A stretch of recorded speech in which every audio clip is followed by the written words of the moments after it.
Imagine the scene. A slightly dusty, forgotten corner under the stairs.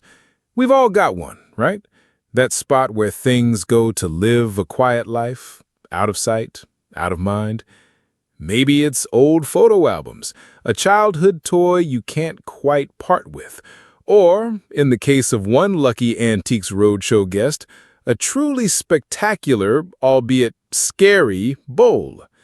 The Antiques Roadshow, that beloved BBC institution, recently rolled into the magnificent Tredegar House in Wales, and as always, it brought with it a treasure trove of stories, heirlooms, and gasp-inducing valuations. This particular episode featured expert Duncan Campbell, a man with an eye for the extraordinary, who was about to encounter an item that would make one guest's eyebrows do a little dance of their own. Enter the guest, carrying said scary bowl. Now, when Duncan, with his characteristic charm, inquired about its placement, perhaps a grand centerpiece on the dining table, the guest chuckled. "We don't keep it on the dining table, no. We keep it under the stairs, actually." A confession that instantly makes him relatable, doesn't it? Who among us hasn't relegated something potentially valuable to the forgotten depths of our homes simply because we can't really decide what to do with it? But as the bowl was brought into the light, its true allure began to emerge. Now that I've seen it out again, it's a while since I've seen it out, it's actually quite attractive in a scary sort of way, isn't it? This perfectly captures that hesitant admiration we often have for unusual, striking pieces. It's not conventionally pretty, perhaps, but it certainly commands attention. The story behind an antique is often as captivating as the item itself, and this bowl's history was no exception. The guest explained that it was a cherished inheritance passed down from his grandfather who had served in the army in the Northwest frontier in the 1890s. Immediately, our imaginations are sparked. We pictured dusty, rugged landscapes, a bygone era of adventure and exploration. So we think that's where he got it, that sort of area which is now sort of northwest Pakistan, isn't it?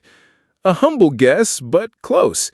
Duncan, ever the fount of knowledge, gently corrected him, pinpointing its true origin, Kashmir. And with that, the bowl's narrative deepened, revealing a rich tapestry of cultural artistry. Duncan's expertise truly shone as he delved into the intricacies of the bowl's design. He wasn't just talking about a pattern, he was painting a vivid picture of its heritage. Poisonous snakes aren't everyone's cup of tea, so how do you feel about having a festival of snakes on your dining room table? He quipped, bringing a touch of playful humor to the appraisal. It's this kind of engagement that makes Antiques Roadshow so captivating. It's not just about facts, it's about personality. He explained that the bowl was adorned with local symbols, specifically Kashmiri or chinar leaves and coriander leaves. But these weren't merely decorative. All of this flora and fauna poking its head out and rearing up in a very sort of aggressive-looking way. This detail elevates the design from simple ornamentation to a dynamic, almost living artistry. Imagine the skill required to bring such intensity to metalwork. Then came a truly fascinating revelation about the bowl's form. The bowl itself is based on what's called a kashkol, which is a begging bowl Assadish monks used to carry who collect alms from the locals. This insight connected the piece to a spiritual and historical tradition, transforming it from just an object into a vessel with a story echoing through centuries. It was a popular shape that was used by the local craftsmen to turn into all sorts of things, Duncan explained, making it clear that while its form was rooted in tradition, its purpose had evolved. For example, your lovely centerpiece, which was never intended to be sold to a Kashmiri, this was always expected to be sold to a foreigner. This tidbit highlighted the export market for such exquisite craftsmanship, adding another layer to its journey.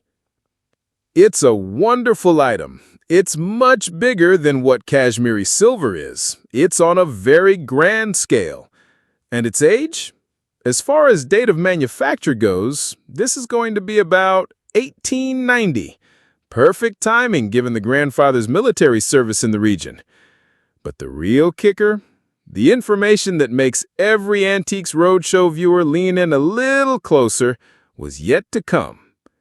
And the market for what's essentially Islamic metalwork has grown and grown in recent years.